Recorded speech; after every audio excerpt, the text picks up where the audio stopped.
Okay, so welcome. So tonight we have. Yes. Okay. It's okay. So tonight we have a special guest, Professor Shalem Coulibaly. Shalem is an old friend and colleague. He is originally from Côte d'Ivoire. He studied philosophy in Poitiers with the great philosopher Emmanuel Levinas. Shalem went on to study and teach in Israel. He studied in yeshiva in Jerusalem for many years. He taught art and philosophy at Tel Aviv University. He later went on to Burkina Faso, where in Ouagadougou he helped to start a university and run the philosophy department, and he's the Secretary General of the university. He just finished writing a book. Where's the book? Which is actually for sale. If anybody's interested, it's in French. It's called Dialogue avec la Nuque. Nuque. If anybody wants to, I'll pass it around.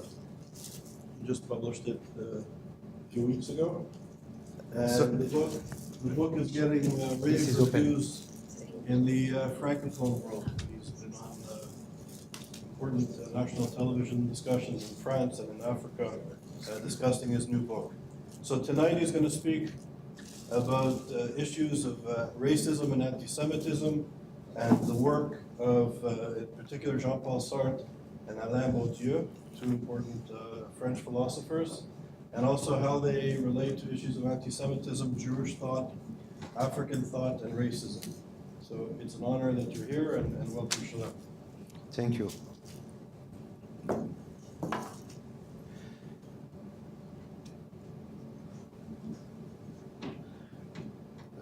Thank you for inviting me to the Harvard University.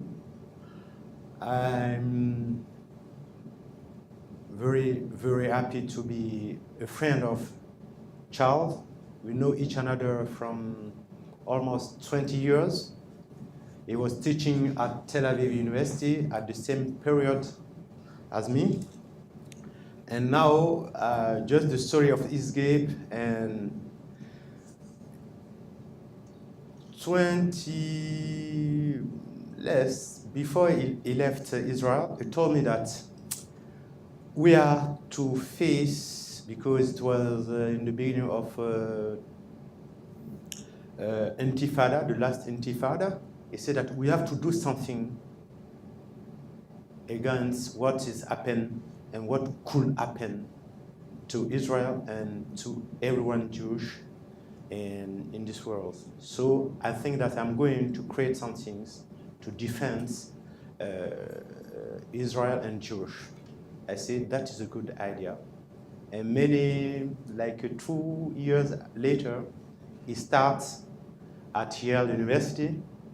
And from the beginning to today, I'm happy to work with him, to share my ideas with him, or also to share my life and friendship and brotherhood with him. Today, I don't want to be long, but I want just to share something, some ideas with you concerning what is happening in France. It's because what is happening in France that I choose the titles Jean-Paul Sartre and Badiou about anti-Semitism, but about Jewish and Africans. So the title of my lecture is Jewish and Africans in Jean-Paul Sartre and Badiou perspectives. But when I say, I take the first word, Jewish and Africans, what that means? Why should I can put in the same sentence or in the same title, Jewish and Africans? When we consider the period of African independence to today, in the beginning, African state and Israel state were very friends. They worked together. Israel helped many countries to develop their agriculture. But if we consider what happened now, it's like that two persons were married and now they divorce. And 10 days, 2 weeks ago, when people were shouting and making some movement in France, people were shouting Zionism outside of France. And why I wanted first to speak about another subject, and I decided to speak about Jewish and Africans. How can I justify the conjunction between Jewish and Africans? I already spoke about it, but I will be short. The element for the two words, African and Jewish, can be justified as a conjunction between two nations, two people, by different elements that come from history, that come from reality nowadays, or also that can be considered by taking into account great people from Israel, from Jewish side, and from African side. The first element I will give you to justify these conjunctions is that if you consider the configuration of Israel, the demography of Israel today, from 1984 to today, the population of Israel have many black people by the count, but they are Jewish Ethiopians. And their names is the well-known name is Falasha, but is Beta Israel. But Falasha means stranger. So if you go to Israel, you'll see there is the Jewish, they are black, they are in the army, and they are the proof that the conjunction of Jewish and Africans for the title of my lectures is justified, because Jewish in 1984, they spent money, they paid African states, Sudan, Mauritania, to save black Africans, black Ethiopian life, to take them from Africa to Israel. Any state in Africa helped the Falasha, the Beta Israel. They were going to die, but Israel did it. Why Israel did it? Because Israel, as the whole state and the new state, know that Africans are their brother. Let's say, I would say, they are their brother for a long time in history. It's why the Falasha are the proof that Jewish and African can understand each another, they can fight and speak together and make a dialogue together. The second proof that I can give is from, let's say, from big writer. I will take the side of I will take two examples of African writer. One is Aimé Césaire. The second one is Frantz Fanon. And after I will take a quotation, I will give another example, a name of someone, which is Emmanuel Levinas, who is a master, who is a parent, like I'm considered like a member of his family, and I'm happy to be considered like this.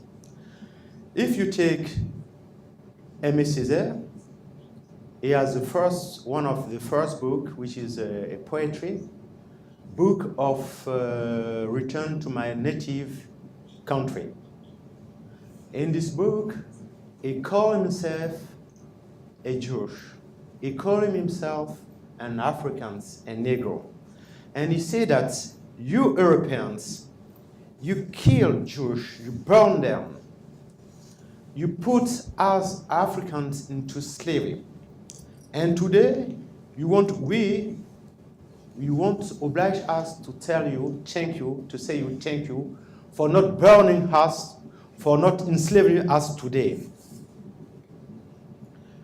And another way in discourse on colonialism, he said that Jewish and African don't have any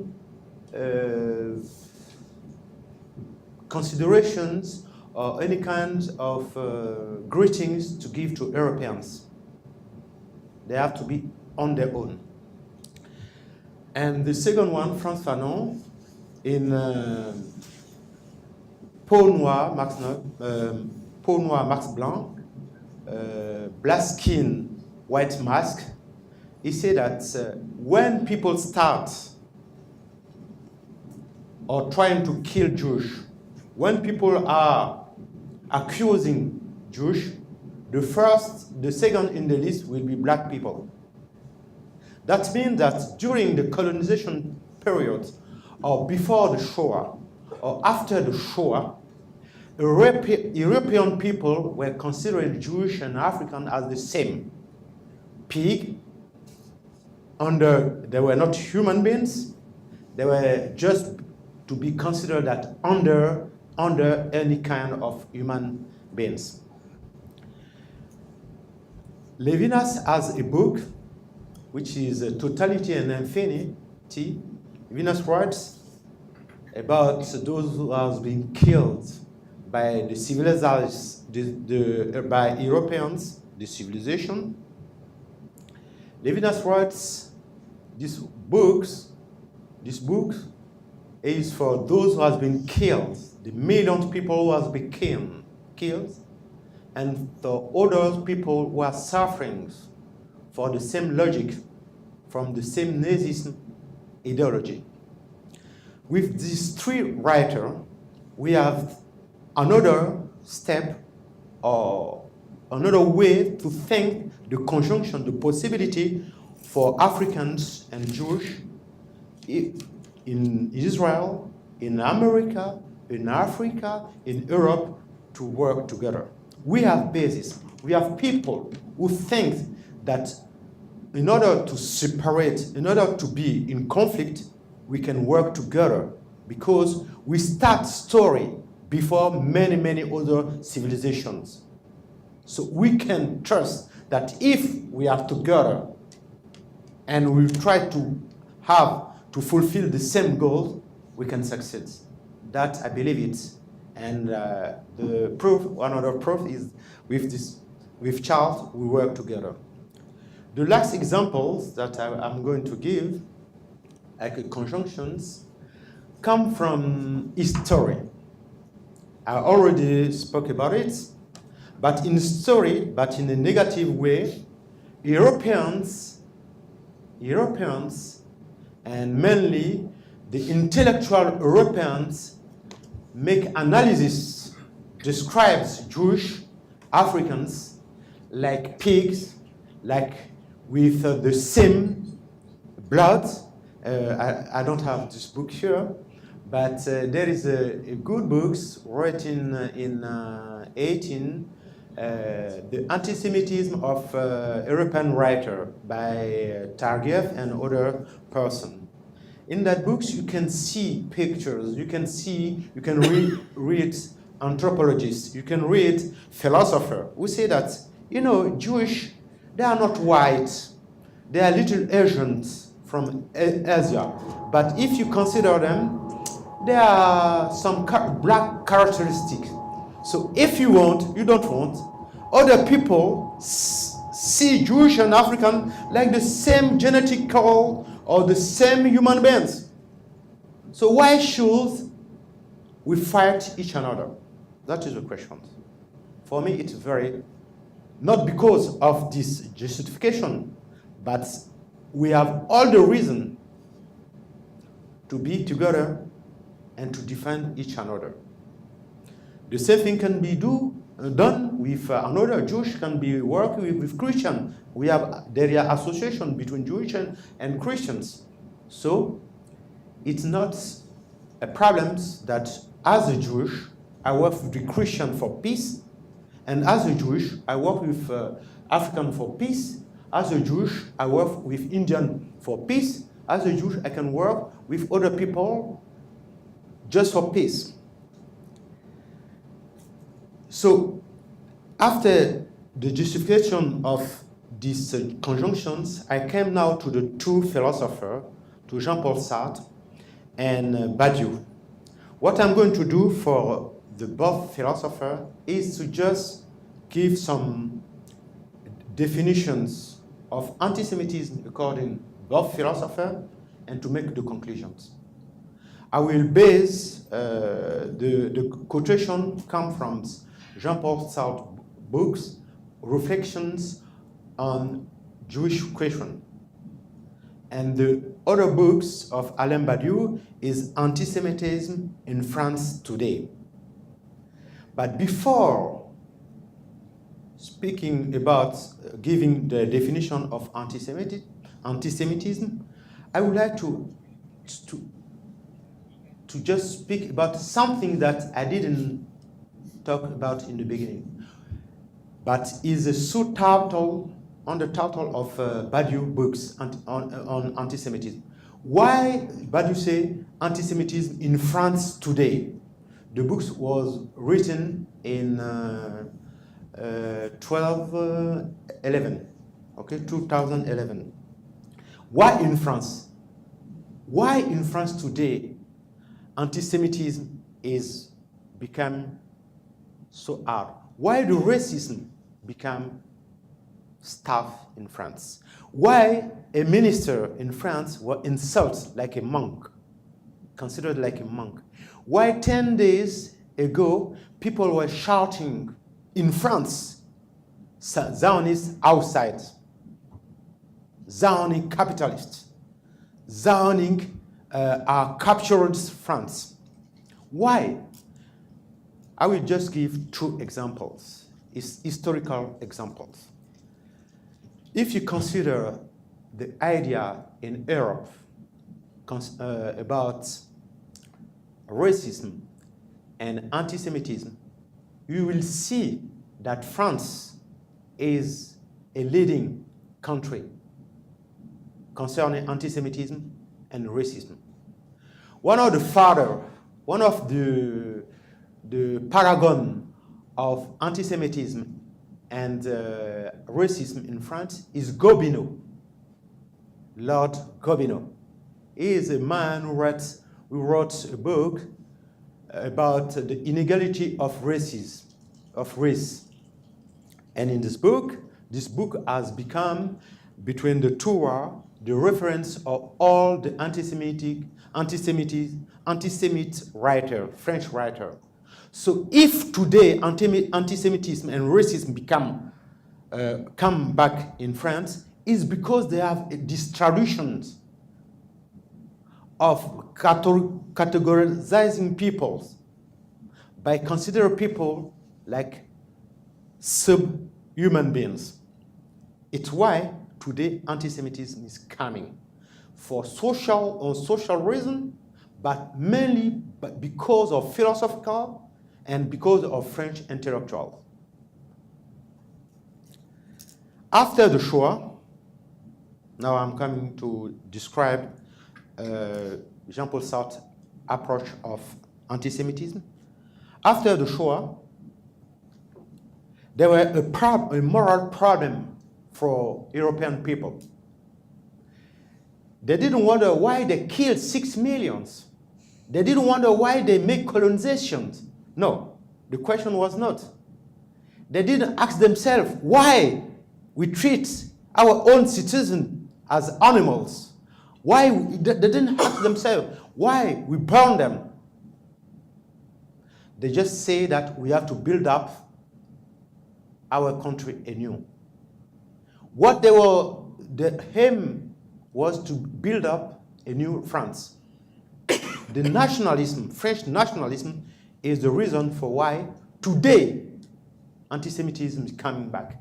And it's why a minister of the current government can be insulted like a monkey.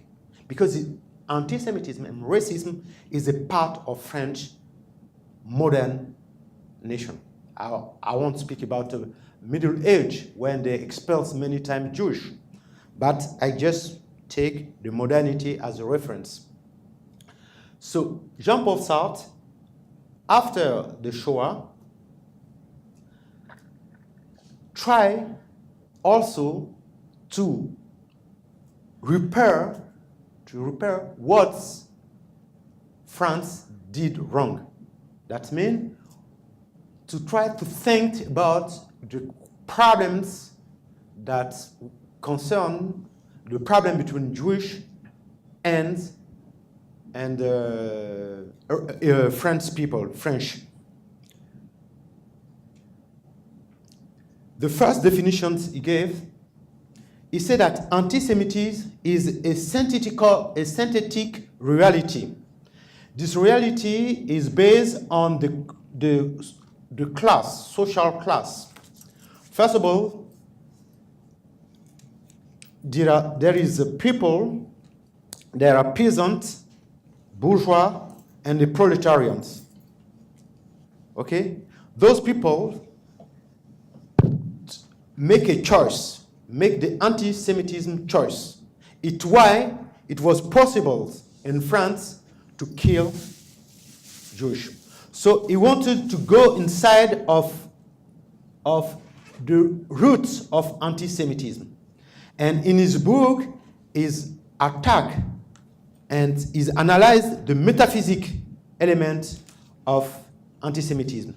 The first element, he said that anti-Semitism is a free choice. Un libre choix. Un libre choix est total de soi-même. It's a total and free choice for myself, according to my social class. And the anti-Semitism in France is a kind of faith and hatred of other. Because the anti-Semite is a man who thinks that he's like a rock. He doesn't want to move. And his choice is like eternity choice. And the antisémite, il sait, mieux encore, c'est en face du juif, et du juif seul, que l'antisémite se réalise comme sujet de droit. He said that in France, if we have antisemitism is because the antisemite became a subject of a nation, a subject of rights, only facing Jewish. He compared himself to Jewish, only to Jewish. That is the first definition you can find in the first, in the page 22 of his book.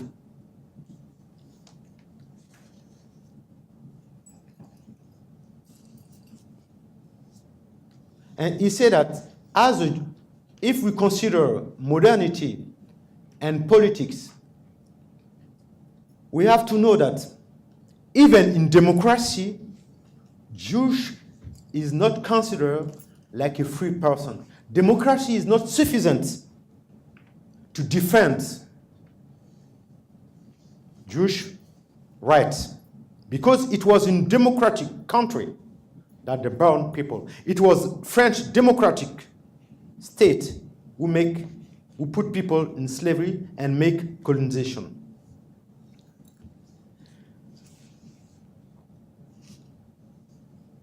But if you read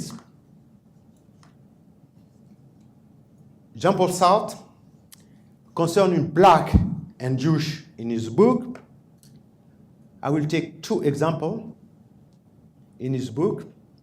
The first one consider the relation between body, sex, the subject and the object. Jean-Paul Sartre make the analysis of the body. And he give the example of someone who has a girlfriend who is Jewish. First, he doesn't know that she was Jewish.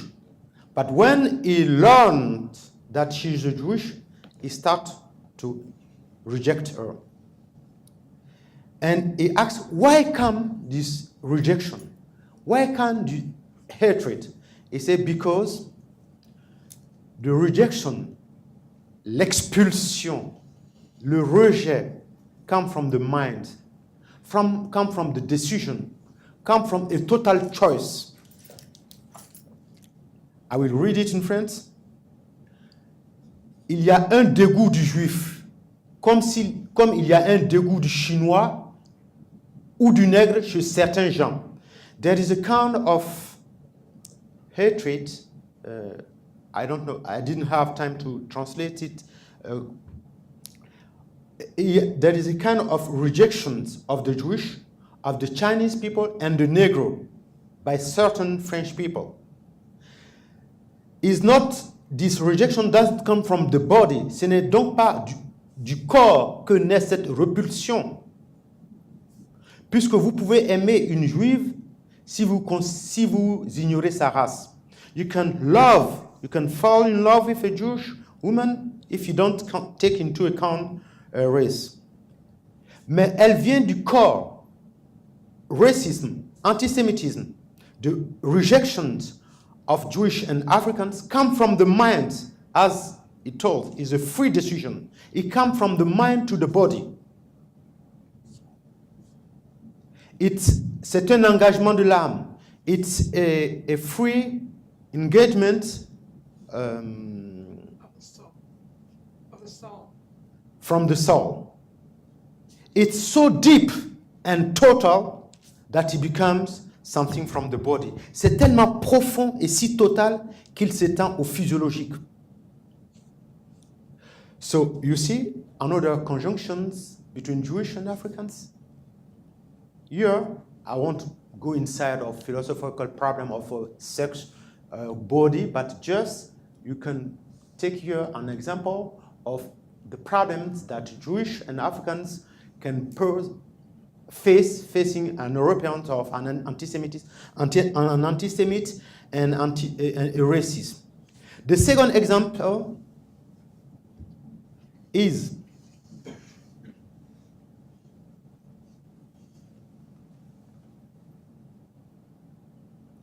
a quotation that you find in the last part of Jean-Paul Sartre books. He said that as the African-American writer Richard Wright wrote, il n'y a pas de problème noir aux États-Unis. Il n'y a qu'un problème blanc. There is no black problem in the United States. There is only a white problem. And Jean-Paul Sartre continue.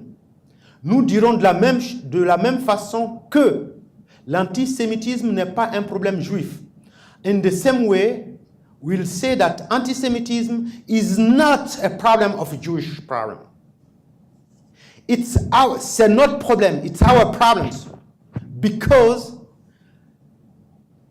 Puisque nous sommes coupables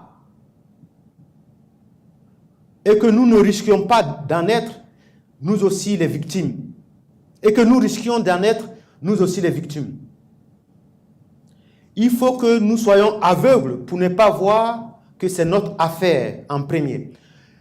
Antisemitism is not the problem of Jewish. It's not Jewish problems. It's underlined our. That means our French people, our European people, our Western people. This is our problems. It's not Jewish and African problems.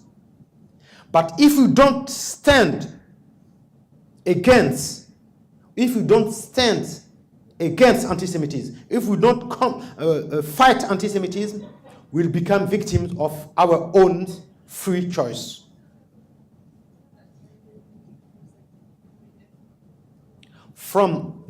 There is many references, quotation that you can find in the book on Black and Jewish in Jean-Paul Sartre books. But I just give the two examples. But Jean-Paul Sartre he was a clever philosopher. He was a bourgeois, but he's a bourgeois who stands for weak in a society, for minority in society, till to the communist ideology. He was believing in communism. He thinks that to solve Jewish problem too, as a European, as a French guy, communism will become the solution. Because communism is above race, is about ideology, but even if it's ideology, he thinks that the Jewish or the question of Jewish question can be solved in some of big ideology, which is communism. That was a problem. But as he was very clever, and he has many people, young people, African people, and Jewish people who were surrounding him, he went to the end of his way of thinking, his conception or his approach of Jewish and African problems in Europe, mainly in France. So after these two approaches in Jean-Paul Sartre's philosophy, that the first one was his definition of anti-Semitism. The second one was the approach of black by two ways. One is by the body, the rejection of Jewish and black body, even Chinese too. The third element is what is called, le troisième élément is, I say the first one is the body, the second one is the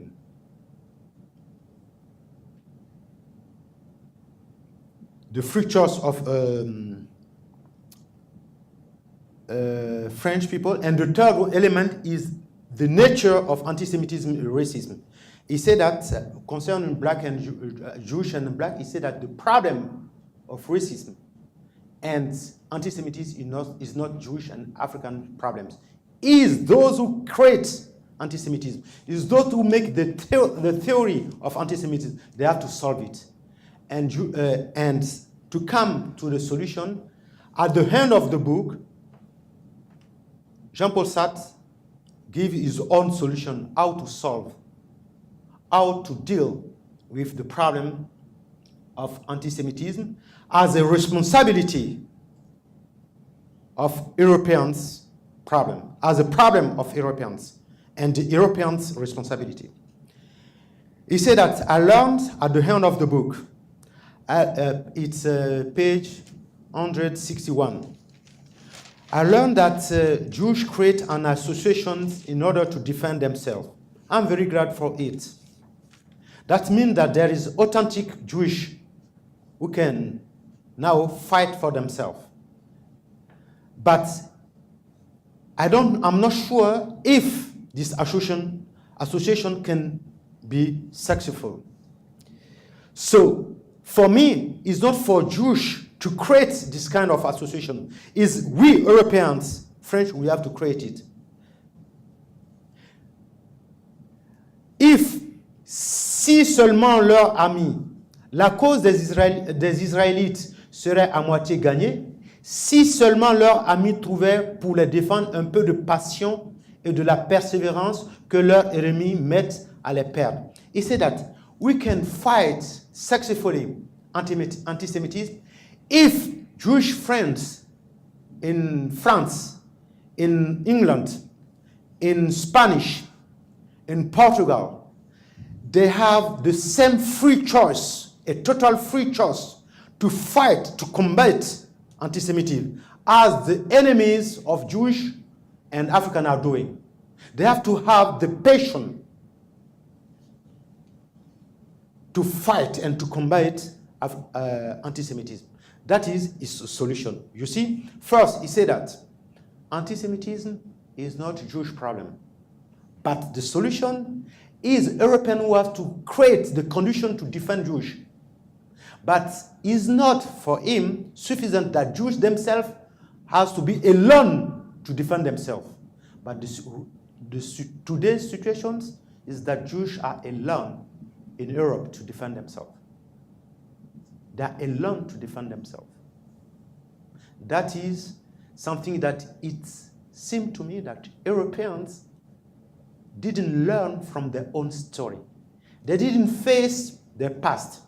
They refused to face their past. That is one of the another reasons, a part of what I say about intellectuals, tradition, anti-Semitism and racism tradition. That is another reason that anti-Semitism and racism are strong and stronger in France. Because French people don't want to face the story. They don't want to see themselves in the mirror.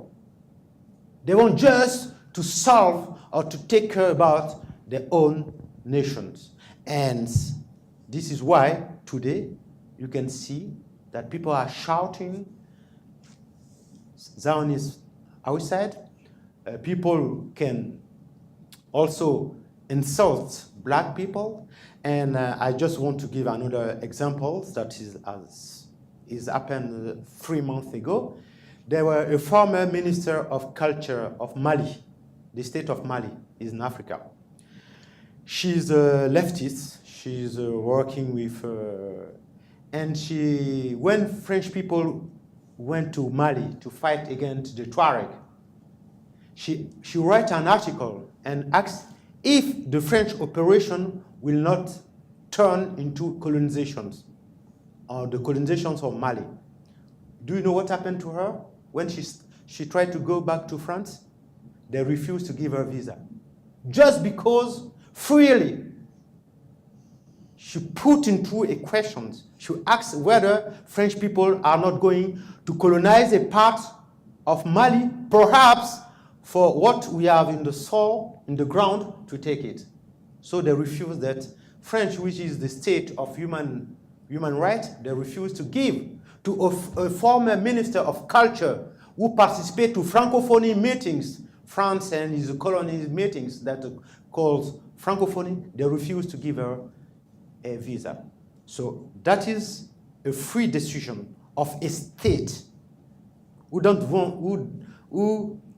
want to see people thinking freely, speaking freely, sharing the idea, even its opposite idea.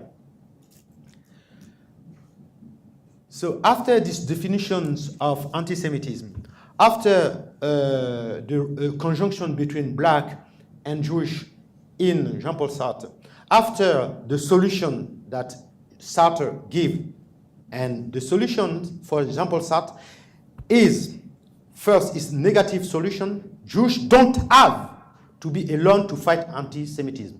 That is not positive affirmation, but is a negative affirmation. But it's a positive persons in engagement for Jewish. The second is say that those who want to combat and to be, those who have Jewish friends, have to stand by Jewish and to create organizations we can be successfully fight anti-Semitism. Now, the last element that Jean-Paul Sartre finds as a solution, a final solution, that is lie in the future of Europeans. If they don't look at it, if they don't think about it, the society can disappear tomorrow. And that is Sartre solutions for fighting racism, anti-Semitism. That is very important. I will read it, excuse me, I will read it in French so that those who catch French can understand it, and I will translate it because I didn't have time to translate it. Pas un seul Français ne sera libre tant que les Juifs ne jouiront pas de la plénitude de leurs droits. One French guy can be free if Jews don't have all the rights in France. All the rights, he put all the rights. They have to feel totally free in France. If the Jews don't feel secure in France, there is no way for a French guy to be free. Pas un Français ne sera en sécurité tant qu'un Juif en France et dans le monde entier, and underlines monde entier, pourra craindre pour sa vie. He said that is very important. No one French guy will be in security if there is only one Jew who is not in security in France or in the world. and in underline in the world. And if only there is a Jew, we can be afraid for his life. So I'm going to sum up to make a resume of what I did and go back to the other philosopher, Alain Badiou. So I tried to justify the conjunction, the first word, Jewish and Africans, in the title. I give some elements who are from my own view, but in Jean-Paul Sartre's philosophy, I returned, first of all, he compared Jewish and Africans in the meeting with an European physically by the problem of the body. Okay? It happened that the hatred, the racism, and the antisemitism of French people come from their mind. And because it comes from the mind, it comes from the free decisions and total decisions, the hatred, they decide to hate Jewish and Africans. Okay? That is the first conjunction. The second conjunction that I find which is interesting for my own work is that Jean-Paul Sartre states that the problem of racism and antisemitism is not a problem of black. It's not black problems. It's not Jewish problems. It's Europeans' problems. They have to solve it. Okay? But here he made two elements. He took an example from African Americans and mixed it with his own perspective. Okay? And the second element that for the justification of my thesis, for the conjunction between African and Jewish, is that Jewish and African don't have to be alone to fight racism and antisemitism. It's European who have to work to help those minority in France, because Jewish and African are minority in France.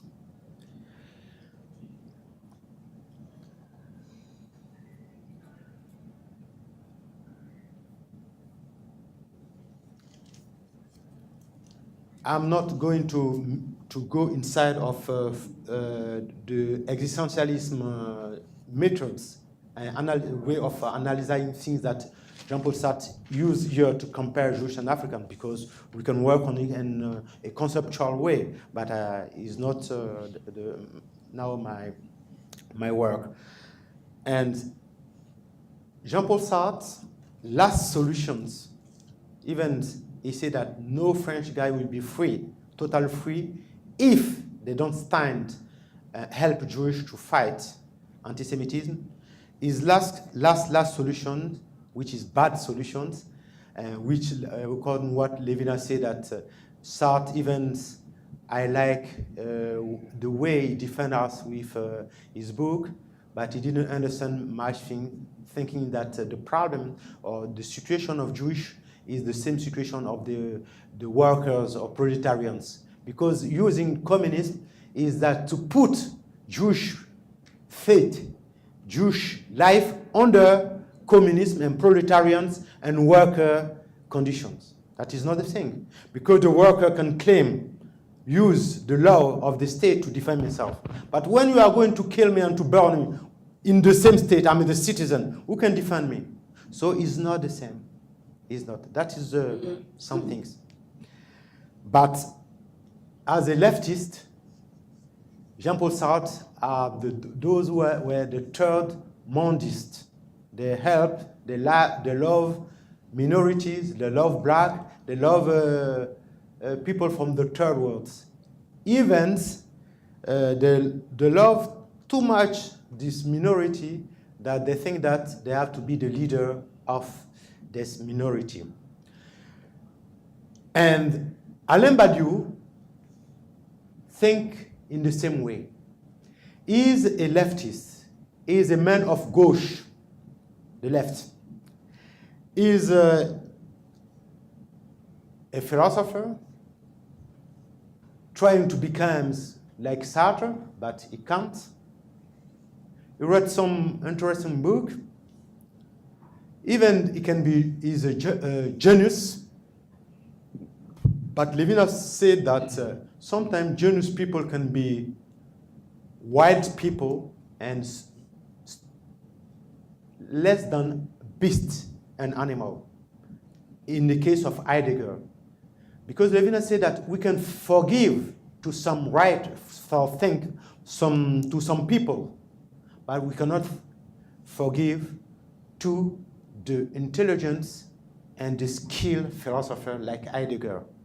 If someone can forgive to Heidegger for his participation to Nazism ideology, to the destruction of the Jewish, I can't. Levinas wrote it dans les imprévus de l'histoire. So Badiou is also a leftist. Okay, Badiou, I will go fast. Badiou, I will give Badiou the definition of anti-Semitism. Badiou say that anti-Semitism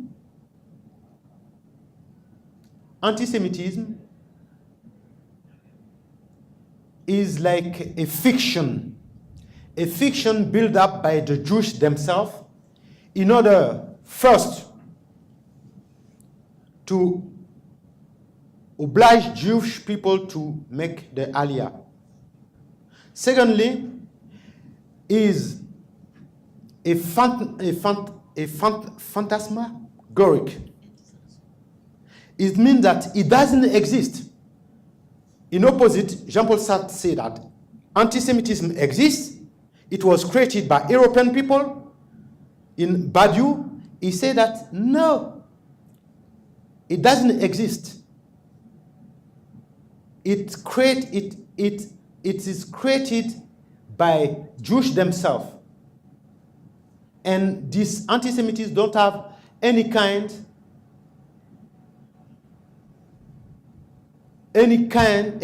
relation with reality.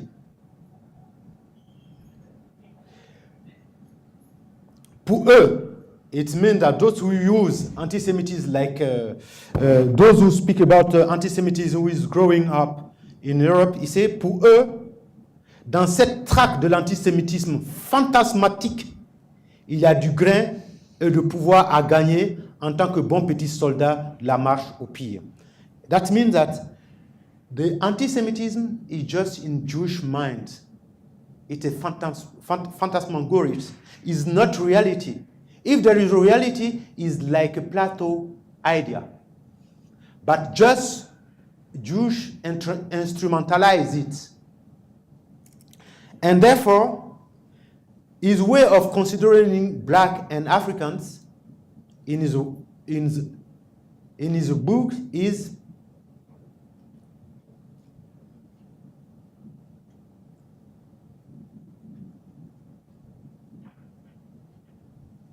to say that young black and young Arabs are proletarians. They come from third worlds.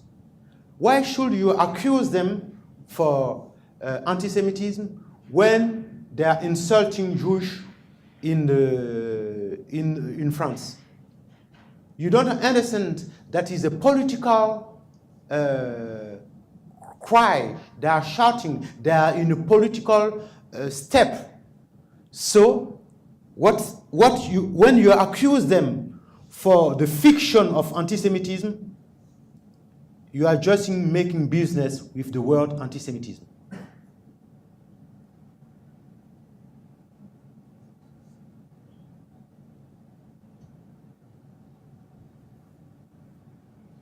Du point de vue empirique, in empirical way, la construction d'une montée de l'antisémitisme en France est un argument important en direction des Juifs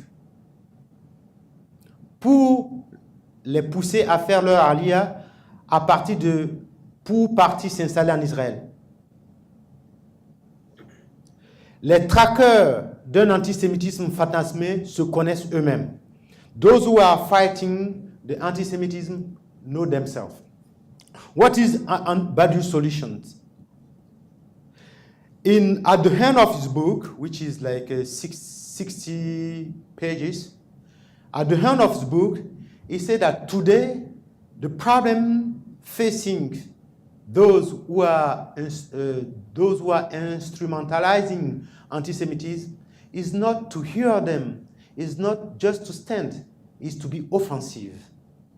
So when Jean-Paul Sartre has an empathic movement, a kind of trying to be friends and trying to understand anti-Semitism, Badiou is denying anti-Semitism and is trying to say that we have to fight Jews who use anti-Semitism like a business, like a way to gain power in France. So what is my conclusion? The conclusions that I want to give is that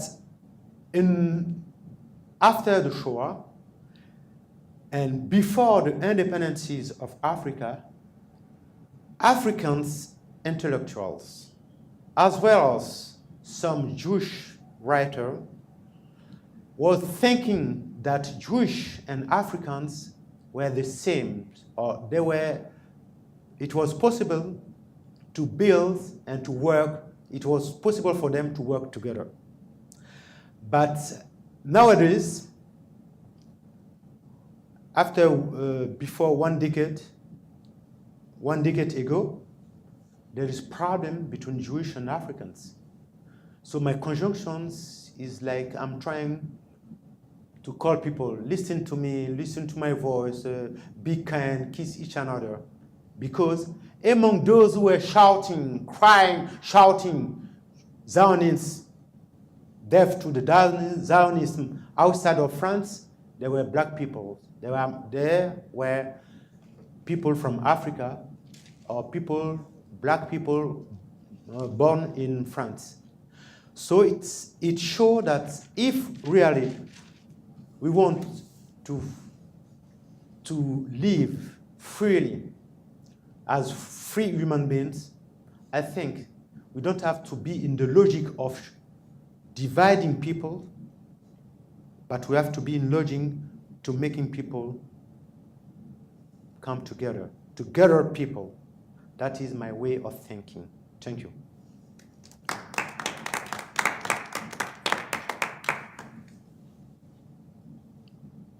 Question, if there is? Yes? What do you think we can do here to help the situation in France? Okay, thank you for the question. I forgot because one of my friends, very close friends, also like 20, and we were studying together in Israel. And in Paris, we used to read together. We make many things together. And asked me when I will be here and making my seminars or my lectures, I have to call people to remind them that the situations today is not like a simple situation, is not a philosophical debate today in France. It's not only a debate or intellectual debate. Some people among those who were shouting, they are ready, as Mera did, they are ready to take guns, arms against Jews. They are ready to kill. They are ready today. If you follow them in the internet, you will see they are ready today to take arms. And my friends, Michael Seban, asked me to tell you that don't just listen news. Don't think that it's an intellectual debate. Don't think that it will pass. We are in a dangerous and important moment. So we have to see that the worst can happen. Before the Shoah, some people were saying, no, it cannot happen. How? It cannot happen. No. When the historian was saying that we are going to clean Europe from all these Jewish. Oh no, it's not possible. Even among Jews, today remains only stupid persons forget this story. We have to remind that it all is possible concerning human beings. Everything is possible. So I'm a shaliar. I'm a man who Sebastian tell them, you have to be engaged. You have to find people, black people, African people who are open in America to stand. When there is a manifestations against Jews there, you have to make a counter manifestation. That is it. And also one of my solutions that is 20 years ago is that you have to create associations between Jewish intellectual and black intellectual to meet, to speak about everything's problems, slavery, antisemitism, racism. You have to create a kind of web between friends, you understand? And to meet and to speak. When people start to speak each another, they can solve problems. That is my second solution. My third solution is everyone's, as Frantz Fanon say, when they start to beat Jewish, to accuse Jews, to insult Jews, the second in the list are the black. I will turn the things in direct way. That's I'm a philosopher. I will say that when they start insulting black, when they start accusing black, Jews have to stand with black. That is a way. Even people think that is not possible because of history. We can overcome history. We can overcome difficulty. And when you start to make meeting between people, black and Africans, African American, it will be very hard. Because some will say, we are Jewish. What is your interest to come to speak to me? And the Jewish in the side, you are Africans. What do you want from me? You want my money? Or the Jewish, it will be hard. Okay? But the reality comes from the mind. The reality is the dreams who become reality. I'm in America, multitasking make a dreams. Now the dreams become a part of a reality. So what I'm telling is not philosophy. What I'm telling is not something of idealism. I'm telling it's a pragmatic solution. Start to make association. Start to speak each another. You'll speak with one person, that is sufficient. You'll speak with two persons, Africans, Americans, just two persons, it's very interesting. So what you can do is to create an association that could be an annual or biannual meeting between African Americans intellectual and Jewish intellectual. That is possible, and when the head of communities start to speak each another, it will give good fruits. That is reality. Another question? Yes? It's okay for you? Yes. Yes? What is how does the current economic situation in France influence this reemergence of anti-Semitism? That's one question. The second question, if I may, Professor, is what is the role of the church in this current situation? Okay. I will start with the last question. You know that the theological anti-Semitism is a trap. C'est un piège. It never ends. Because Jewish and Christians, even with Muslims, there is a problem of theological problems. Levinas used the word of substitution. Christians think that they are the real Jews. And after Islam comes, they say that we are the real monotheism. Because we are the perfect monotheism. This you cannot hand it because as Jean-Paul Sartre quote, The anti-Semitism is a free and total choice. Is the faith. I believe that what my choice is the right one. So you cannot hand with anti-Judaism. You cannot hand with the theological trick. But you can make interpretations, but not only all the monotheism has the power to make new interpretation with the text. Okay, because sometimes they believe in the text like, okay, but some religions can make a new interpretation and to change the, I think some Christians, they try to do, but it's not right now. And among those, the meeting they make 10 days ago, there were extremes Catholics among people and extreme leftists among people. How it come to be possible that those people who would hate each another come together is, if you answer to the question, you can understand why your first questions. I don't think that economical situation justify to hate someone.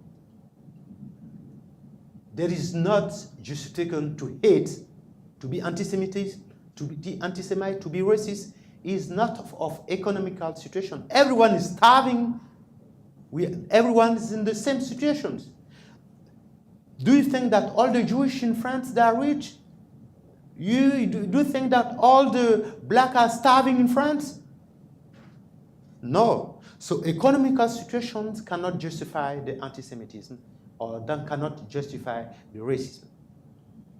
So the argument, some people say, just not to face their own hatred, their own metaphysical choice, their own world visions, they don't face themselves. It's why they will find justifications. I'm a poor, I'm a proletarian, I come from X places, my economical situation. That is no justifications to hate someone because of economical reason. There is no justification because I was enslaved to hate someone. There is no justification to hate. There is no justification to hate someone because of economical situation. I don't think that is just a pretext. It's not the base. When you see people who are natural, opposite, antagonists, they come together, shouting together. The real aim is not economical aim.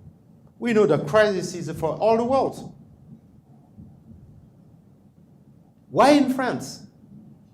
I give some elements. It's okay? The answer satisfies you? Thank you. What is your perspective on the demonstrations in Israel by African refugees? And also What is just the demonstration? speak a little louder.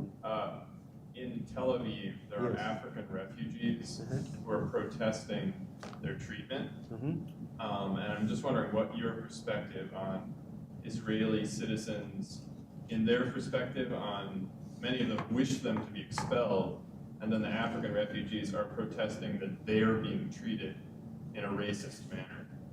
Do you have a perspective on that situation? Okay, that is small things, and that is also a trick, anti-Semitism and anti-Zionist trick.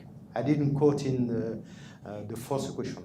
You know, do you know how many people, black people, are expelled, are expelling, French expelled every day to Africa? Do you know the number? Do you check the number? Do you check the number? Why, when in a modern state, a small space, you want Jews to be the perfect state, not to expel those who are the hand of the right to be there? Why should they don't expel? I will tell you. When there were Ivory Coast, I come from Ivory Coast. I was in Israel. I was working with people who take care about refugees, And there were many, when Ivory Coast was crossing his bad periods, Israel state welcomed many Ivorians. Now the hands are in Ivory Coast, the war is handed. So those who can stay legally in Israel, they are still living in Israel. But those who were just accepted because of the war situation in Ivory Coast, they asked them to go back. Okay? So sometimes people make confusions. People want Israel to be a perfect state, but they don't regard what they do. How many people they expel? Roms, black, Arabs. How many people French people state expels every day? Go to Charles de Gaulle airport. They put murders on their hands. Why should Israel has to do differently? Even in Africa, sometimes they expel their own brothers. Ivory Coast, Ivory Coast expels many people from Burkina Faso, from Togo. You are not Ivorian, so go back home. Why should Israel be the perfect state and don't have to expel people? Why should Israel become the place where you enter, you have to stay there without any kind of right, any kind of respecting the legal situation? No. It was the expulsed when there were problems, Nigerian problems. Many Nigerians were living in Tel Aviv. When I was in Israel, they start to expel some Ivorians. Ivorians make a demonstration. Better, Ivory Coast in Israel are always be friends. The Ivorians say, but we are friends. Why you can expel us? When you love Israel, and Israel love and Ivory. No. If you become now, tomorrow, politicians in Israel or in any kind of state, you have to be responsible. And be responsible. Now, the war in Sudan is finished. So they can go back. Those who can stay, they can stay. And that is my perspective. Don't ask Israel to be the pure and the perfect state. This argument is like, I don't say it is anti-Semite position, but it's not relevant for me. Yes? I saw something on Shalom TV. John Voight. Can you speak louder? John Voight, the actor, spoke at a gala for a hospital in Israel, and he said he felt that Israel was the conscience of the world, and he spoke eloquently. And I wonder if that maybe is the reason that people expect Israel to open their arms to everyone and accept everyone, even though they can't, which would be totally irresponsible. And I wonder about the role of shame. That's a question I wanted to ask you. I think that our culture is that we live in a shame-based society. Like you said, people don't want to face their history. They don't want to face themselves. They don't want to say the economy is bad because we have corrupt politicians or we're not working hard enough. They just want to blame the other. And so, because if I can blame the other, then I don't have to feel shame. Can you comment about that? First of all, for the first element of your questions, I don't think that Israel is the center of morality or is the ethic basis of the humanity, because it can be considered like a racism in universe. Why should you are the master of ethics? Who gives this right? So as a philosopher, I think that no one is the master of ethics or moral of good behavior. Now with his questions, if you turn back his question, people ask Israel to be the perfect state, and you you give the argument to people, you are the master of ethics, you are the guardian of ethics, so, no. As a philosopher, I read words, and behind every word, I try to understand what is what is wrong. Here, I think that it's a problematic, it's a problematic. Well, let me ask you though. Yes. I mean, one of his arguments was, who warns people in a war situation that there are going to be rockets coming over, so that the citizens aren't. What other country warns people? What other country takes in the enemy, quote unquote, the Hamas's granddaughter in a hospital and treats her? What other country helps the Syrians, on the quietly in hospitals, so that what other country is the first country to help in Haiti? First of all, I think that many Western countries did it. When there is something in the world, they come and they do it. But to give you a positive answer to your question, I would say that Israelis consider the state as an open state. And the metaphysical basis of this open state is that it has to be like when the temple was existing, everyone from every nation was able to come to make a sacrifice in the temple.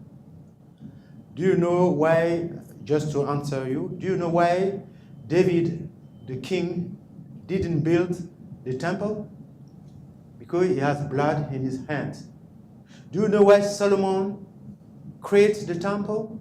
Because he was wise and was following the word of God.